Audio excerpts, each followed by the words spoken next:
What's up, everyone? How's it going? This is Waj. Hope you guys are all doing well. So for the past couple of weeks, I've been playing around with the NES Classic Edition. This is essentially a miniaturized version of the original Nintendo Entertainment System that got released back in 1985. Now, the big thing about this little console, unfortunately, they're pretty much sold out in most retail outlets that you would traditionally find. You're going to have to go to eBay or find it at a marked up price. Most of these are sometimes going for double, even triple the retail price, which was originally $59.99. Now, essentially what this is an emulator that's preloaded with 30 well-known NES titles that most people will recognize, such as the Super Mario Brothers series, the Zelda series, Donkey Kong, Pac-Man, Kirby's Adventure, etc. So essentially what this is more or less a novelty item that plays on people's nostalgia, and it's definitely an excellent item if you're a Nintendo collector or if you're just a fan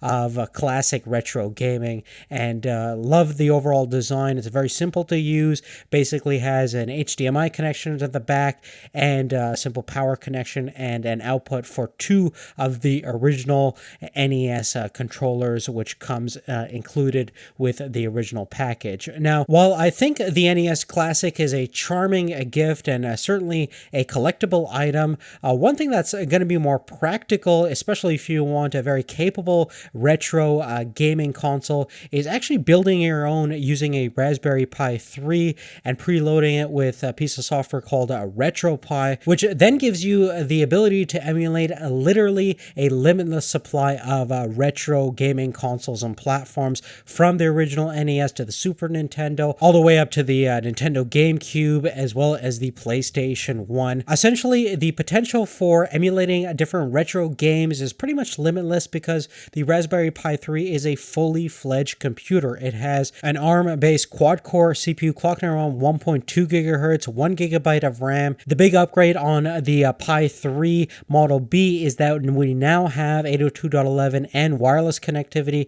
apart from just the LAN connection at the back, as well as 4 USB 3.0 connections, a full-size HDMI port for 1080p output, and a whole bunch of other things, including Bluetooth wireless connectivity. Now, another awesome thing about using a Raspberry Pi is that you can essentially connect any USB gamepad to it, whether that be a copy of the NES controller. We actually have both a Super NES controller and an original NES controller hooked up to it, so you can get that full effect. But of course, the sky's the limit over here when it comes to controllers. Now, you can certainly purchase the Raspberry Pi 3 as a standalone unit and then kind of build your console yourself by getting the case and the SD card on the controller separately, but I'm going to also have a link down below in the description where there's a nice package where it comes with the Pi itself, the controllers, all the different accessories, as well as an SD card that's preloaded with RetroPie, and essentially you just copy over your ROMs from a USB thumb drive, and then it'll copy everything onto the emulation station,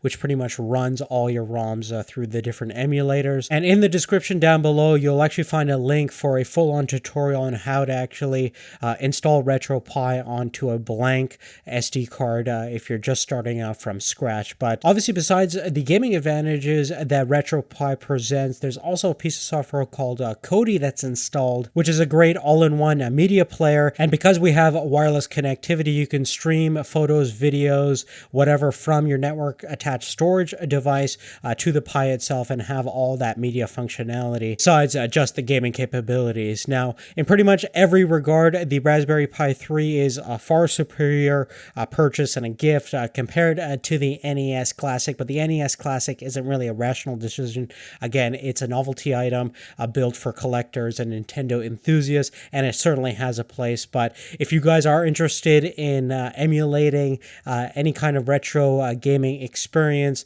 this is probably the best way to go with the Raspberry Pi 3 and all the stuff we talked about. But other than that, guys, that's really it. Let me know what you guys think. Are you guys going to build your own little RetroPie, Raspberry Pi 3 setup? Again, check out the description down below for detailed links about everything we've talked about.